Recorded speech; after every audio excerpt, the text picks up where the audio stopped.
কেন্দ্রীয় সরকার সিএএ ঘোষণার পর উচ্ছ্বাস রাজ্যের সর্বত্র। হুগলির চুঁচুড়াও তার ব্যতিক্রম নয়।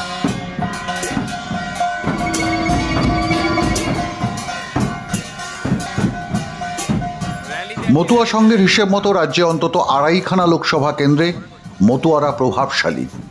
তার মধ্যে বনগাঁ রানাঘাট লোকসভা, সংখ্যাগরিষ্ঠ মতুয়া ভোটার। বারাসাত দমদম ব্যারাকপুর লোকসভা কেন্দ্রেও মতুয়া ভোট যথেষ্ট। রাজ্যে কম বেশি 27 থেকে 32টা বিধানসভা ক্ষেত্র মতুয়ারা প্রভাবশালী। ফলে সিএ ঘোষণার সঙ্গে সঙ্গেই বনগাঁ ঠাকুরবাড়িতে জড়ো হন মতুয়া ভক্তরা। উৎসবে মেতে ওঠেন তারা।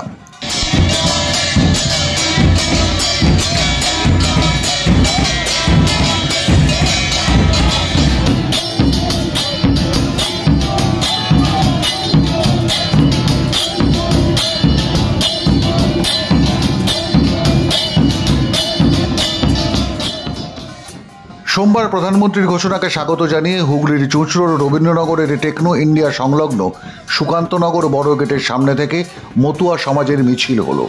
এই মিছিল চুঁচুড়ার রবীন্দ্রনগরের সমস্ত এলাকা পরিক্রমা করে। যে দীর্ঘদিনের আমাদের মতুয়া সংঘের যে লড়াই, যেটা প্রমোদ রঞ্জন ঠাকুর করে গেছে 70 বছর অবগত হলো, উদ্বাস্তু মানুষের স্বার্থে যাতে নাগরিকত্ব পায়, তার যে আজকে যে চূড়ান্ত পর্যায়ে এবং ঘোষণা করা হলো, তাতে আমরা খুব খুশি এবং আপ্লুত। তাই মোদী সরকারের প্রতি আমরা কৃতজ্ঞতা জানাই।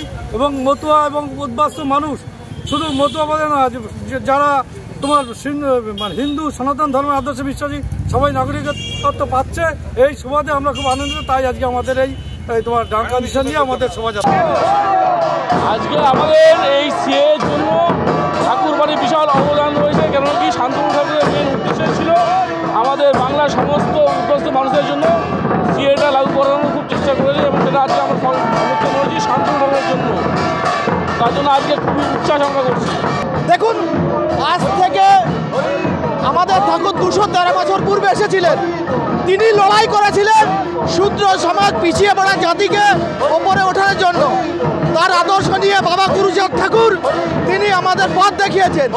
আজকে প্রায় 1947 সালের পরে 1971 সালে বাংলাদেশ স্বাধীন হয়েছিল। নতুন করে আমরা মতুয়ারা স্বাধীনতা পেলাম। আমরা নতুন করে আবার পুনর্জীবিত হলাম। সারা ভারতবর্ষ শুধু নয়, সারা পৃথিবীর মতুয়ারা আমাদের মাননীয় প্রধানমন্ত্রীকে অভিনন্দন, শুভেচ্ছা জানাচ্ছি তার এই গুরুত্বপূর্ণ সিদ্ধান্তের জন্য।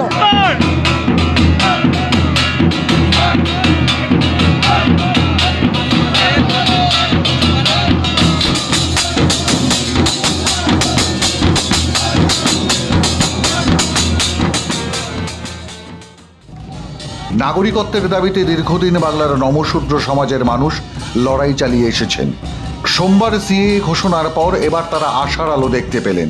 আর নির্বাচনের ঠিক আগে এই সিএ ঘোষণা বাংলার 27 থেকে 32টা বিধানসভা অঞ্চলে শাসক তৃণমূলের পালের হাওয়া কেড়ে নিল। বাড়তি সুবিধা অ্যাডভান্টেজ অবশ্যই পেতে চলেছে বিজেপি। শুধু মতুয়া নয়, পাহাড়ে রাজবংশীদের মধ্যেও সিএ প্রভাব ফেলতে পারে বলে মত রাজনৈতিক বিশেষজ্ঞদের। মাধ্যম ব্যুরো রিপোর্ট।